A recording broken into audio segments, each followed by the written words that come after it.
भाई सबको नमस्कार, राम राम। हम पढ़ रहे हैं ratio and proportion, R S Agarwal किताब का हम सोल्यूशन कर रहे हैं।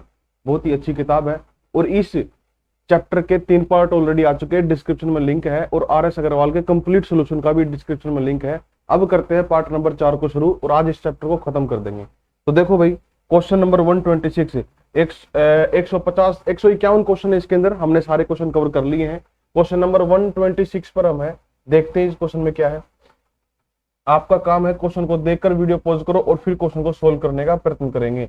देखो, 3 कारों द्वारा 1:2:3 के अनुपात में दूरी तय की गई। यदि यात्रा के समय का अनुपात 3:2:1 हो तो उनकी चालों का अनुपात क्या होगा। आप समझो सारे बच्चे एक बात, कि जो आपसे पूछा है चाल, क्या पूछा है आपसे, चालों का अनुपात। तो आप सभी बच्चों को पता है कि भाई जो चाल होती है वो होती है दूरी बटे समय। यहां तक किसी बच्चे का कोई समस्या? दूरी बटे समय। अगर आपसे समय पूछ ले कि समय बताओ, तो समय के लिए आप दूरी को ऊपर ही रखो और नीचे कर दो चाल को। कोई आपसे पूछे दूरी, तो दूरी के लिए इन दोनों की गुणा कर दो, किसकी, चाल की और समय की। ये 3 फॉर्मूले होते हैं, ठीक है, इनको आप ध्यान रखेंगे। बहुत ही आसान फॉर्मूले हैं, किसी भी एग्जाम में प्रश्न आ सकते हैं।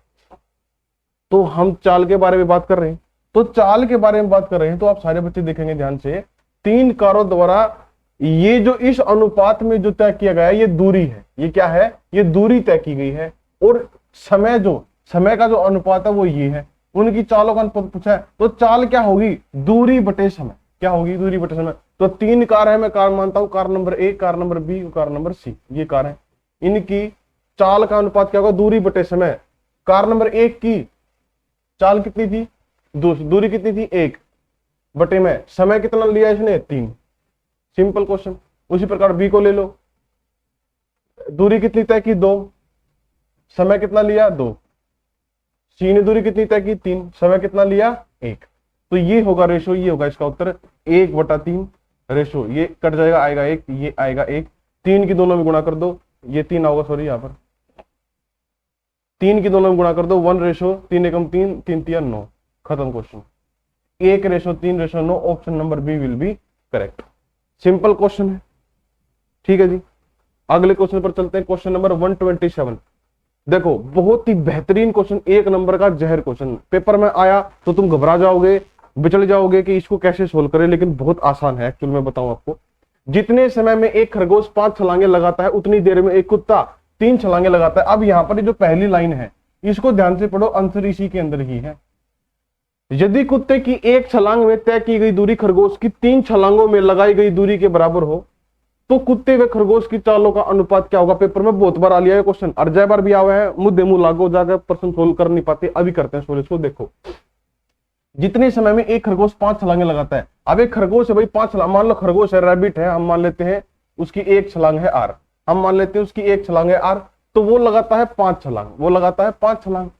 और उतने ही समय में, मतलब जितने समय में इसने 5 छलांग लगाई, उतने ही समय में कुत्ते ने 3 छलांग लगाई। कुत्ता हमने मान लो डी, उसकी 1 छलांग है, तो उसने लगाई 3 छलांग। तो ये जो रेशो आई 5R/3D, ये जो रेशो आई, ये रेशो किसकी आई, ये रेशो आई दूरी की। किसकी, दूरी की। अब यहां पर आप एक बात नोटिस करो, आप यहां पर एक बात नोटिस करोगे कि समय जो है, समय बलवान है सर जी। समय जो है, समय इन दोनों केस में क्या है, बराबर है। समय दोनों केस में बराबर है। जब समय बराबर होता है, आप इस बात को देखो कि दूरी क्या होती है, समझो, क्वेश्चन को समझने का प्रयत्न करो। दूरी क्या होती है, दूरी होती है चाल गुणा में समय, चाल गुणा में समय। और याद रखो, आपके पास 2 केस है, एक रैबिट वाला, एक डॉग वाला, तो दोनों केस में जो समय है वो बराबर है। तो समय अगर बराबर है तो आप पाओगे कि दूरी जो है वो चाल के डायरेक्ट प्रोपोर्शनल है, सीधे अनुपातिक है। मतलब कि हम कह सकते हैं कि जो दूरी है वही चाल है, जो दूरी है, मतलब जो दूरी का रेशो होगा वही चाल का रेशो होगा। तो अगर ये दूरी का रेशो है तो चाल का रेशो भी तो यही होगा, चाल का रेशो भी तो यही होगा, क्या, 5R/3D। ये बात थी इसके अंदर समझने की। क्वेश्चन खत्म। देखो आगे क्या बोला, यदि कुत्ते की 1 छलांग, कुत्ते की 1 छलांग मतलब 1D में तय की गई दूरी खरगोश की 3 छलांगों में लगाई गई दूरी के बराबर है। मतलब ये बराबर है 3R के, बराबर किसके है, 3R के। तो यहां से D/R अगर आप निकालोगे तो क्या आएगा, 3/1। बोलो यस। तो D और R की वैल्यू क्या आई, D/R क्या है आपका, बताओ, 3 5:1। तो केवल आपको आर और डी के अंदर गुणा करनी है। 5 इंटू आर की वैल्यू कितनी है, देखो आर की वैल्यू 1 है, 3 इंटू डी की वैल्यू कितनी है 3। तो आपका जो आंसर आएगा वो आएगा 5 और 3 3 9, 5 3 3 9। तो ये आएगा 9:5। ये वाला तो अपना जो अलग आया वो इसलिए आया है क्योंकि हमने जो पहले निकाली है वो रैबिट की निकाली, ठीक है। लेकिन इसने पूछी है पहले कुत्ते की। पहले किसकी पूछी इसने, कुत्ते की। कुत्ते व खरगोश की चालों का अनुपात क्या होगा, तो कुत्ते और खरगोश की चालों का इसका उल्टा कर दो, 9:5। हम देखो हम पहले रैबिट ले रहे हैं ना, इसलिए हमारा आंसर में पहले क्या आया, रैबिट आया है। लेकिन हमने पहले कुत्ता लिखाना है तो इसलिए 9 पहले लिख दो, 5 बाद में लिख दो, ठीक है। ये भी ध्यान रखना आप। अगला क्वेश्चन, क्वेश्चन नंबर 130। 5 केले तथा 4 सेबों का मूल्य 3 केले तथा 7 सेबों के मूल्य के बराबर है। देखो 5 केले के लिख देता हूं मैं इसको, तथा 4 सेब है, 4 सेब, इनका जो मूल्य हुआ ये ऐसे भाई, इनका जो मूल्य हुआ ये बराबर है 3 केले और 7 सेबों के। अब यहां पर आप देख लो 5 के, ये 3 के इस तरफ आ जाएगा, माइनस का 3 के हो जाएगा। यहां पर 7s ऑलरेडी है, ये 4s इस तरफ आ जाएगा 4s, ठीक है जी। ये आया 2 के, ये आया 3s। तो आपको क्या बताना है, केले तथा एक सेब के मूल्य का अनुपात। तो केले के बटे में सेब को ले आओ, 3/2। कितना आंसर होगा, 3:2। खत्म क्वेश्चन, क्लियर। अगला प्रश्न, प्रश्न नंबर 131। बहुत ही छोटी क्लास होगी अपनी, खत्म हो जाएगा चैप्टर ये, ठीक है ना। देखो हरि के पास कुछ गायें तथा कुछ मुर्गे हैं। Very good. इसमें आपको ट्रिक बताऊंगा मैं, एक बहुत ही जबरदस्त ट्रिक है। वैसे तो हर एक क्वेश्चन में कोशिश कर रहा हूँ शॉर्ट से शॉर्ट आपको कराऊं ताकि आपको दिक्कत ना हो, ठीक है। देखो हरि के पास कुछ गाय हैं कुछ मुर्गे हैं, यदि कुल सिरों की संख्या इतनी है और पैरों की संख्या इतनी है तो उसके पास कितने मुर्गे हैं। ऐसा क्वेश्चन जब भी आपके पास आवे, रीजनिंग में भी ऐसा प्रश्न होता है, उसमें आपको केवल एक बात ध्यान रखनी है कि जो क्वेश्चन है वो किस पर बेस्ड होना चाहिए, 2 पैरों वाले जानवर पर और 4 पैरों वाले जानवर। बेसिक बताऊंगा इस क्वेश्चन की बेसिक क्या है, लेकिन 2 पैर वाला जानवर और 4 पैर वाला जानवर अगर इसके ऊपर क्वेश्चन बेस्ड है तो ट्रिक से हो जाएगा। जैसे देखो एक तो कुछ गाय है, गाय 4 पैर वाली होती है, और एक मुर्गा, मुर्गा 2 पैर वाला होता है, तो क्वेश्चन हमारा ट्रिक से हो जाएगा। ट्रिक क्या है, देखो सारे बच्चे, जो पैर है, जो पैर है उनका आधा कर लो, पैरों का आधा कर लो, उसमें से सिर घटा दो, पैरों का आधा करके उसमें सिर घटा दो, तो 4 पैर वाला जानवर आ जाएगा। ये ट्रिक है। देखो 140 जो है पैर है, आधा करेंगे कितना आएगा 70, माइनस में 48, कितना आया देखो 2 22। तो 22 जो आया ये आया 4 पैर वाला जानवर, 4 पैर वाला जानवर। अब 4 पैर वाला जानवर क्वेश्चन में क्या है, देखो गाय है, तो 22 तो होगी गाय, 22 क्या होगी गाय। लेकिन इसने वर्ष से पूछा मुर्गे कितने हैं। अब आप 22 आए तो आप ये 22 मत लगाना, गलत हो जाएगा। पहले देखो क्वेश्चन में रिक्वायरमेंट क्या है, रिक्वायरमेंट है मुर्गे पूछिए, तो कुल मिलाकर देखो सिर कितने 48। अब जितने सिर होंगे उतने टोटल जानवर होंगे, तो टोटल जानवर है 48, जिसमें से 22 क्या है गाय हैं, तो बच्चे कितने 26। ये कौन है, ये है मुर्गे, option number D. Clear. Basic से करना चाहो तो ऐसे कर लो, मान लो x गाय है और y मुर्गे हैं, तो कुल मिलाकर ये कितने हैं 48। जो सिर है वो उनकी संख्या ही तो है, जो सिर है वो उनकी संख्या ही तो है, ये देखो आप, ठीक है। उसके बाद हरि के पास कुछ गाय हैं। अच्छा ये जो x है ये हमने गाय ली, तो एक गाय के कितने पैर होते हैं, 4 पैर होते हैं। तो अगर हम पैर देखें तो 4x, और मुर्गे देखें तो एक मुर्गे के 2 पैर होते हैं, तो 2y, ये बराबर है 140 के।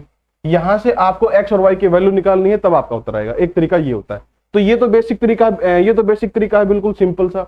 ये तरीका है ट्रिक वाला तरीका, आप इसको अपना सकते हो, टाइम बचेगा आपका बहुत ज्यादा। अगला क्वेश्चन देखेंगे। क्वेश्चन देखो भाई, बहुत ही अच्छा क्वेश्चन है, बेहतरीन क्वेश्चन है, करेंगे इसको।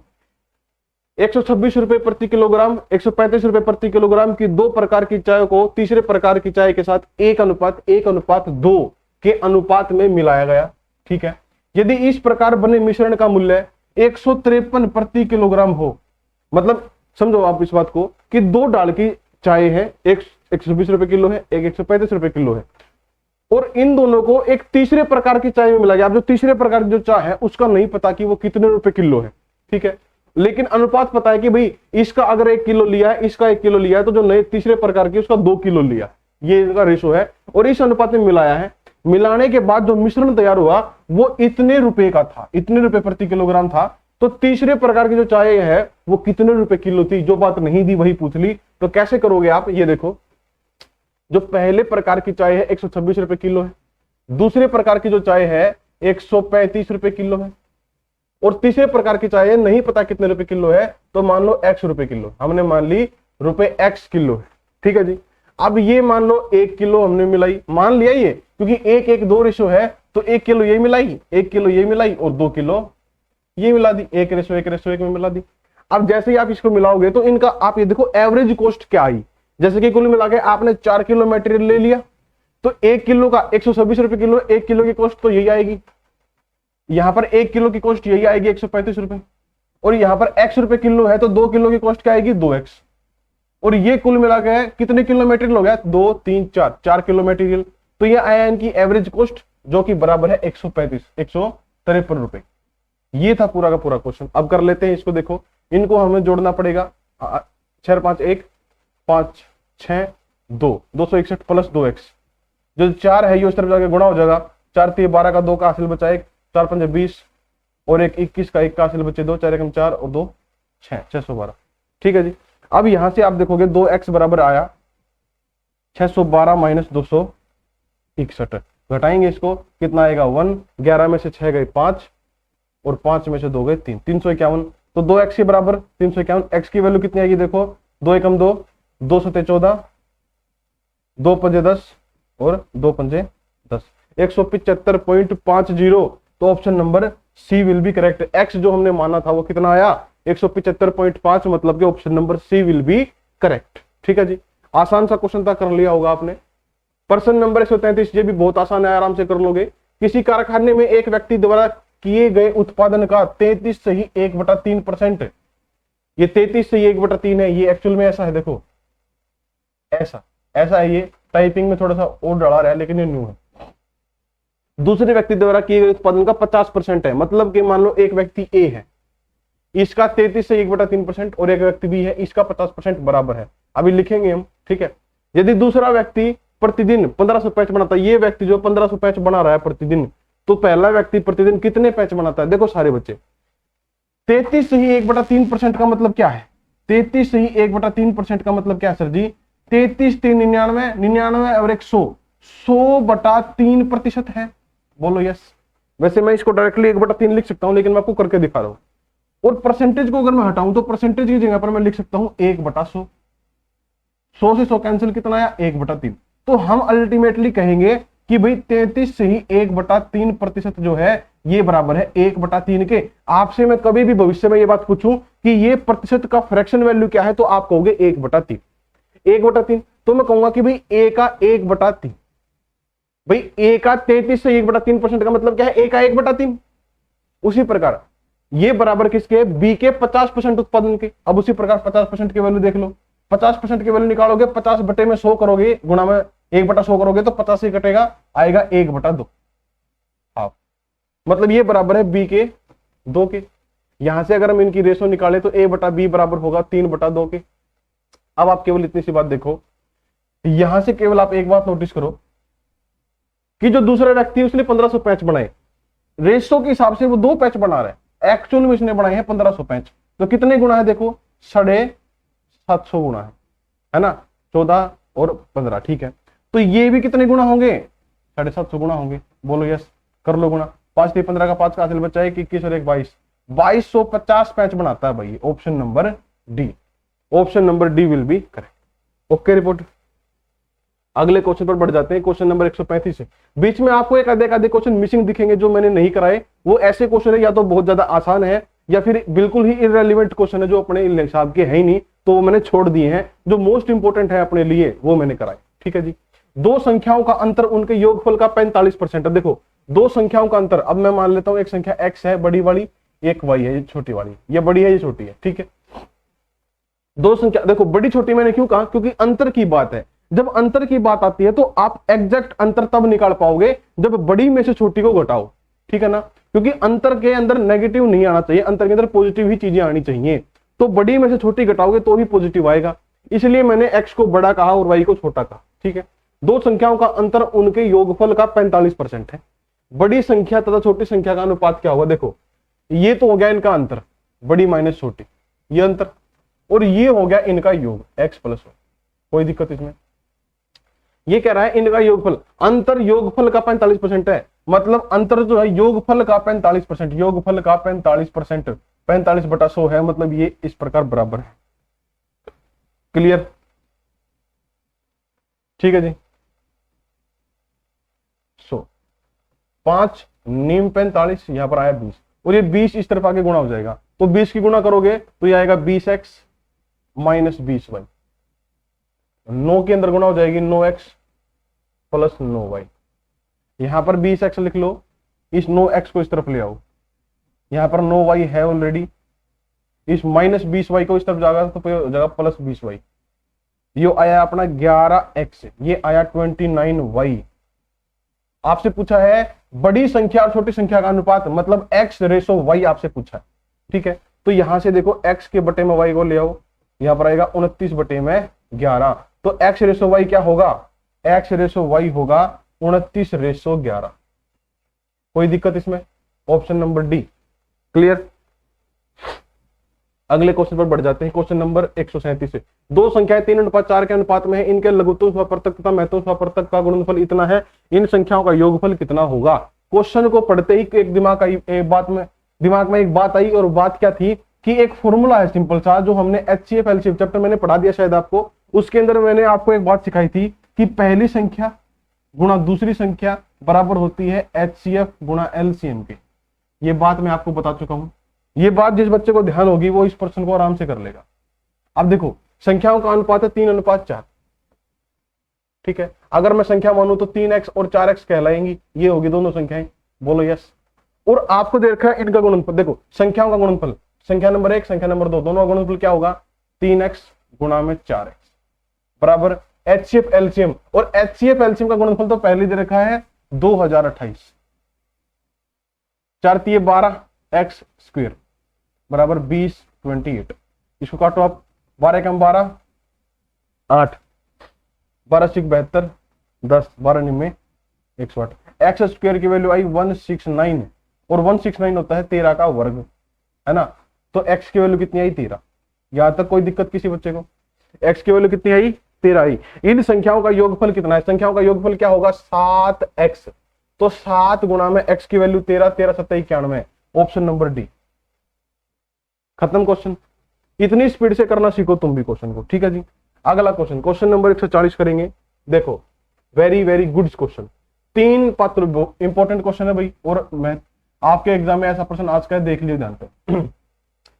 3 पात्रों के आयतन का अनुपात 3:4:5 है। ये है 3 पात्र, 3 अलग अलग बर्तन हैं जिनका अलग अलग अनुपात दे रखा है 3:4:5। ठीक है, इन्हें दूध और पानी के मिश्रण से भरा जाता है, इन्हें दूध और पानी के मिश्रण से भरा जाता है। तीनों पात्रों में भरे मिश्रण में दूध और पानी का अनुपात है इतना, इतना और इतना। ये अनुपात है तीनों बर्तनों में अलग अलग। जैसे कि मान लो बर्तन नंबर 1 जो है उसकी रेशो में उसकी वैल्यू 3 है, उसके अंदर 4:1 की रेशो में दूध और पानी है। दूसरे बर्तन की वैल्यू 4 है, उसके अंदर 3:1 की रेशो में पानी है। इस प्रकार से आप इसको देख लेंगे। अब यहां पर मुद्दे की बात यह है कि जो बर्तन है, जो पात्र है, वो 3:4:5 की रेशो में, लेकिन किंतु परंतु इनके अंदर, अगर इनके अंदर मैं देखूं तो यहां पर है 4:1, 3:1, 5:1, 2, मतलब कि ये इनकी टोटल क्वांटिटी है, और इनके अंदर इस रेशो में दूध पानी है, दूध पानी। तो आप एक बात देखोगे, जैसे कि 3:4, यहां पर 4 है, यहां पर भी 4 है, तो आराम से आप बांट सकते हो अलग अलग। लेकिन यहां पर 3 है, यहां पर इसका जोड़ 5 है, तो कैसे बांटोगे? नहीं बटेगा। यहां पर जोड़ 7 है, यहां पर 5 है, नहीं बटेगा। तो जब नहीं बटेगा तो ऐसे केस में हम क्या करें? सबसे पहला काम है ऐसी संख्याएं इनको बना देना जो बट जाए आराम से, ऐसी संख्याएं इनको बना देना जो बिल्कुल आराम से बट जाए। ठीक है जी। अब आप देखो सारे बच्चे कैसे करेंगे। सबसे पहले तो आप इनका एक बार सम कर लो। सम करोगे, इनका सम है 5, इनका सम है 4, इनका सम है 7, आपको दिखता है 5 4 7, तो 5 4 7 का एलसीएम लेंगे, लघुत्तम स्वपर्तक लेंगे, और उसके अंदर भी ध्यान देंगे कैसे लेना। देखो, ये 5 ये 7 है, को प्राइम नंबर है, और 4 को भी मिलाओगे साथ में तो को प्राइम नंबर है, आपस में तो को प्राइम है ही, सहअबद्ध संख्या है, तो तीनों का गुणनफल ही इनका 5 गुणा में 4 गुणा में 7 है, यही इनका एलसीएम होगा। देखो 5 का 20, और 7 से करोगे तो 140। ठीक है, ये जो एलसीएम आया इसकी गुणा कर दो इन तीनों में। देखो 14 दूनी 28, 14 3 42, 420 रेशो, 14 चौके 56, 14 पंजे 70। तो ये जो आया, अब आप आराम से वैल्यूज को बाइफरकेट कर सकते हो, जैसे मैं आपको करके दिखाता हूं। देखो अब आपको पता है, अब इनकी रेशो लिखो। इसकी रेशो है 4:1, इसकी रेशो क्या है 3:1, इसकी रेशो क्या है 5:2, 5:2 ये है। अब देखो 4 और 1 5, टोटल कितना है 5, 420 के बराबर है। 5 से काट लो, 5 अठे 40 और 5 चौका 20, 5 अठे 40, 5 चौका 20, 4 से गुणा करो, 4 चौक 16 का 6 का असल बच्चा 1, 8 चौक 32 और 1 33, 336 और 84 एकम 84। ये बांट दिया हमने। कैसे बांटा दोबारा देख लो, इनका जोड़ किया हमने 4 और 1 5, 5 से भाग किया, 5 अठे 40 और 5 चौका 20, 84 आ गया। और फिर 84 का इन दोनों में गुणा कर दिया, 84 चौके 336, 84 एकम 84, अलग अलग हमने बांट लिया। उसी प्रकार इसको भी बांट लेंगे और इसको भी बांट लेंगे। ठीक है, देखो 4 3 और 1 4, 4 से भाग करो, 4 एकम 4, 4 चौक 16 0, 140 आया। 14 दूनी 28, 14 3 42, 420 रेशो 140 गुणा में 1 मतलब कि 140। ठीक है जी, आगे देखेंगे 7 से काटोगे तो सिंपल दिखा लग रहा है 500 200 होगा, 500 और 200 करके देख लो। 7 से काटोगे 100 होगा, 100 पंजे 500, 100 दूनी 200। ठीक है, अब देखो कह रहा है इन सारे बर्तनों को मिक्स कर दिया एक चौथे पात्र में। चौथे पात्र में दूध और पानी को मिला दिया, तो बताओ कि अनुपात क्या होगा। चौथे पात्र में डाल दिया तो चौथे पात्र में जो है अनुपात क्या होगा इनका। तो देखो जब आप सारों को एक में मिक्स कर रहे हो, आपने बराबर कर दिया, एक में आपने मिक्स कर दिया, तो दूध दूध में मिल जाएगा, पानी पानी में मिल जाएगा। तो देखो दूध अगर ध्यान से देखें तो ये है 336, 420 और 500, 336, 420 और 500, यही है ना। जोड़ लो इसको, 6 5 और ये होगा 7 और 5 12, 1256। कितना आया 1256। और अगर इनको जोड़ोगे तो देख लो 84 140 200, 84 140 और 200, इनको जोड़ लो, 4 2 4, 424। तो 1256 रेशो 424 ये होगा। अब ये 4 तक कट लग रहा है क्या, है ना। 4 तक आगे भी कटेगा, पहले 4 तक काट लो। 4 3 12, 4 एकम 4, 4 चौक 16, 4 एकम 4, 4 अठे 24, 4 सॉरी 4 6 24, गलत हो जाता है, 4 6 24। ठीक है, और देख लो किस तक कटेगा, 7 और 1 8, 3 तक कटता नहीं है यो, 2 तक काट लो एक बार। 2 तक काटोगे तो कितना होगा, 2 एकम 2, 2 पंजे 10 और 2 सते 14, 2 पंजे 10 2 तिया 6, 157 ratio 53, 157 ratio 53। Option number B will be correct. ठीक है जी, कोई समस्या इसमें। बढ़िया क्वेश्चन था ना। तरीका देख लेना इस क्वेश्चन को हमने कैसे किया, आप भी ऐसे ही करके देखना इस क्वेश्चन को, अगर आपने अलग तरीके से किया है तो। ठीक है जी, देखो क्वेश्चन नंबर 143 करेंगे। एक संख्या का 40% दूसरी संख्या का 4/7 है, पहली और दूसरी संख्या के बीच का अनुपात क्या होगा। सिंपल क्वेश्चन है। एक संख्या का 40%, एक संख्या का 40% दूसरी संख्या का 4/7 है, केवल इतना ही क्वेश्चन है ये। 0 से 4 से 4 कट गया, a/b 10/7 आ गया, 10 ऊपर चला गया, ये कट गया था, बाकी सारा खुदा। तो a/b कितना होगा, 10/7 होगा, पहली दूसरी संख्या का। Option number D clear. अगला क्वेश्चन ये कर लो, क्वेश्चन नंबर 146 है। a/b/c 2:3:4 है। a b c f से पूछा है, a/b b/c c/a रेशो पूछी है। तो a/b मतलब क्या, 2/3 रेशो, b/c क्या 3/4, c/a क्या 4/2। बस खत्म क्वेश्चन, ये 2 आ गया। एलसीएम कितना आएगा 12, 12 की गुणा कर दो तीनों में, 12 की गुणा करोगे तो यहां पर गुणा 12, यहां पर गुणा 12, यहां पर गुणा 12। गुणा 12 क्यों किया, नीचे जो बचा था उनका एलसीएम ले लिया 12। ठीक है, ऊपर गुणा कर दी तो नीचे वाले खत्म हो जाएंगे। देखो 3 चौके 12, 4 दूनी 8, 4 3 12, 3 3 9, 12 दूनी 24। तो 8 9 और 24 ये होगा आपका राइट आंसर। 8 9 और 24 होगा आपका राइट आंसर। ठीक है जी, क्वेश्चन नंबर 147 है। ये करो, आसान क्वेश्चन है, सिंपल है बिल्कुल। कैसे करेंगे देखो, 28 लीटर मिश्रण में पेट्रोल तथा तेल का अनुपात 5:2 है। देखो भाई 28 लीटर मिश्रण है, ठीक है जी, जिसके अंदर तेल और पेट्रोल है, जिसके अंदर तेल और पेट्रोल है, जिसका अनुपात है 5:2। इसमें कितना तेल और मिलाया जाए, कितना और तेल मिलाया कि यह अनुपात 2:1 हो गया। अब आप एक बात देखो केवल कि तेल मिलाया, ठीक है तेल मिलाया, पेट्रोल तो नहीं मिलाया, पेट्रोल तो सेम रहना चाहिए, लेकिन पेट्रोल क्यों चेंज हो रहा है? तो पेट्रोल चेंज नहीं होना चाहिए, इसलिए हम क्या करेंगे, देखो इसमें कितना तेल और मिलाया जाए कि अनुपात हो जाए, तो पेट्रोल चेंज नहीं होना चाहिए, पेट्रोल चेंज नहीं होना चाहिए, तो हम उसके लिए क्या करेंगे, पेट्रोल को कर देंगे बराबर। क्या कर देंगे? पेट्रोल को क्या कर देंगे? बराबर। एक मिनट में देख लेता हूं भाई, 28 लीटर मिश्रण में पेट्रोल तथा तेल का अनुपात ये है, इसमें कितना तेल और मिलाया जाना चाहिए। बिल्कुल सही बात है, ये पेट्रोल है भाई। पहले गड़बड़ हो जाती ना भाई, मेरे को गड़बड़ लग रही थी। ये क्या है? पहले पेट्रोल है और ये है तेल। पेट्रोल तथा तेल का अनुपात, ये अगर उल्टा लिख दिया, मैंने लिख दिया तो गलत हो जाएगा कुछ। तो आपको पता है कि भाई तेल मिलाया है, तेल मिलाया है तो पेट्रोल चेंज नहीं होना चाहिए। इसके लिए क्या करेंगे? इसके लिए एक काम करते हैं, इनको बराबर करते हैं। 5 और 2 को बराबर कैसे करोगे? ऊपर 2 की गुणा कर दो, नीचे 5 की गुणा कर दो, नीचे वाले के ऊपर, ऊपर वाले के नीचे। तो 2 की गुणा करोगे तो 5 दूनी 10, 2 दूनी 4, 5 दूनी 10, 5 एकम 5। ये आगे नई रेशो, ये मिश्रण है 28 लीटर, ठीक है जी। अब आप केवल इस बात को देखो कि यहां पर तेल जो पेट्रोल है बराबर है, केवल तेल मिलाया है। देखो दिख रहा है तेल मिलता हुआ, कितना मिलाया है? 1 यूनिट मिलाया है। तो आप देखोगे कि 10 और 4 14 यूनिट की वैल्यू है 28 लीटर, 14 यूनिट की वैल्यू है 28 लीटर।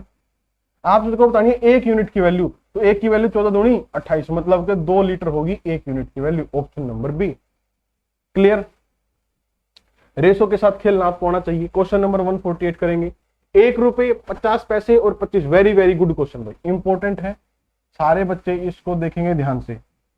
देखो 1 रुपये 50 पैसे और 25 पैसे के 378 सिक्कों के मूल्य का अनुपात इतना है। यहां पर ये जो शब्द है ना, सिक्कों के मूल्य का अनुपात, ये जो मूल्य है ये बड़ा ही खतरनाक है।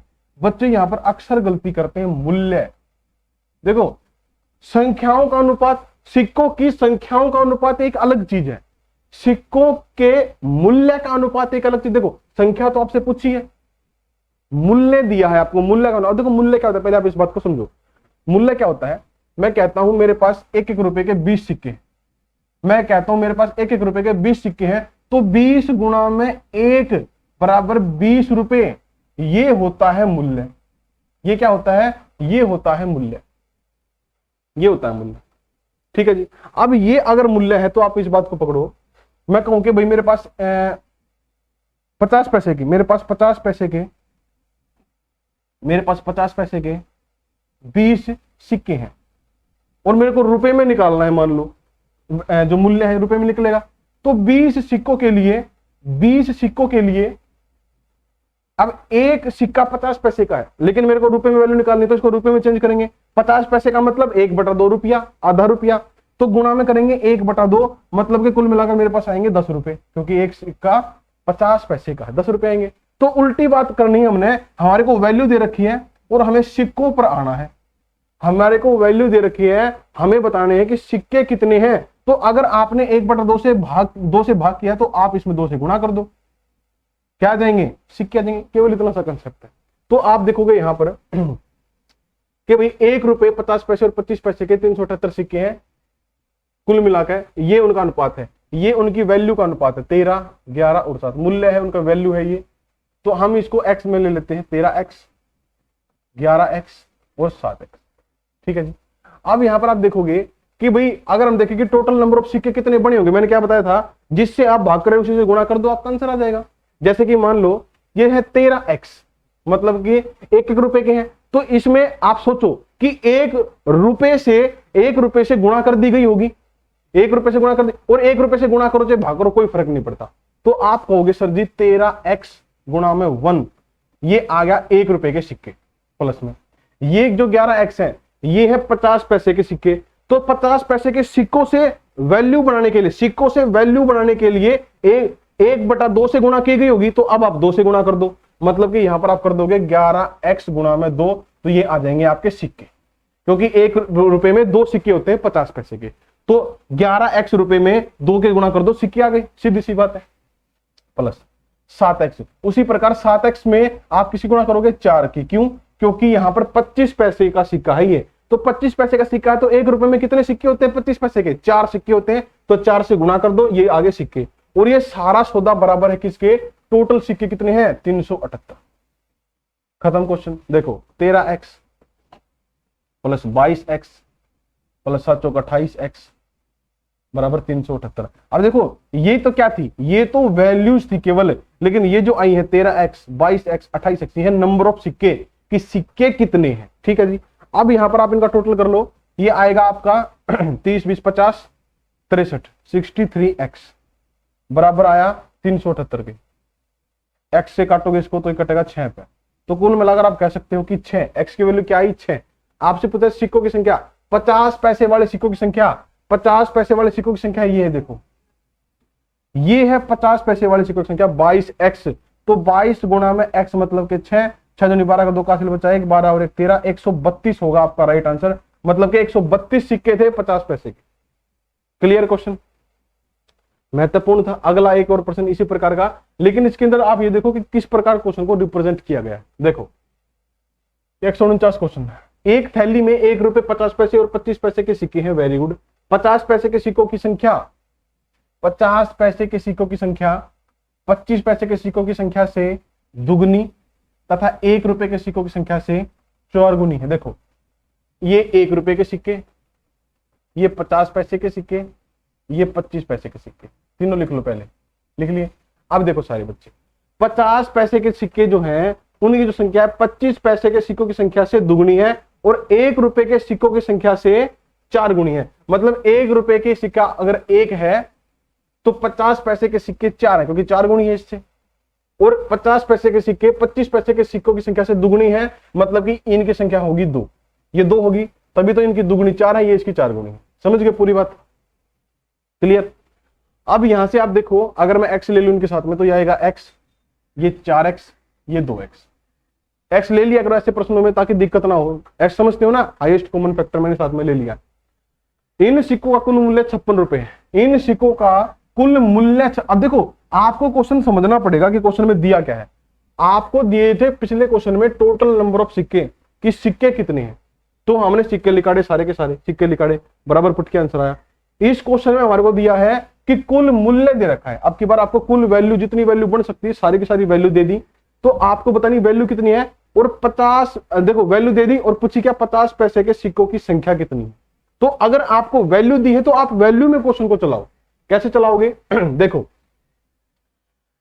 भाई ये सिक्के जो है ये है 1 रुपए के सिक्के, ठीक है, 1 रुपए के, तो वैल्यू कितनी होगी? x गुणा में 1, ये होगी वैल्यू। ये आगे रुपए, 1 रुपए के सिक्कों के रुपए आगे। अच्छा, जो 4x सिक्के, अब वही क्वेश्चन देखो, वही चीज कर रहे हैं हम भाई। सिक्कों की संख्या के साथ अगर आपको मूल्य निकालना है तो आपको देखना पड़ेगा कि भाई रुपए में उसकी वैल्यू क्या है।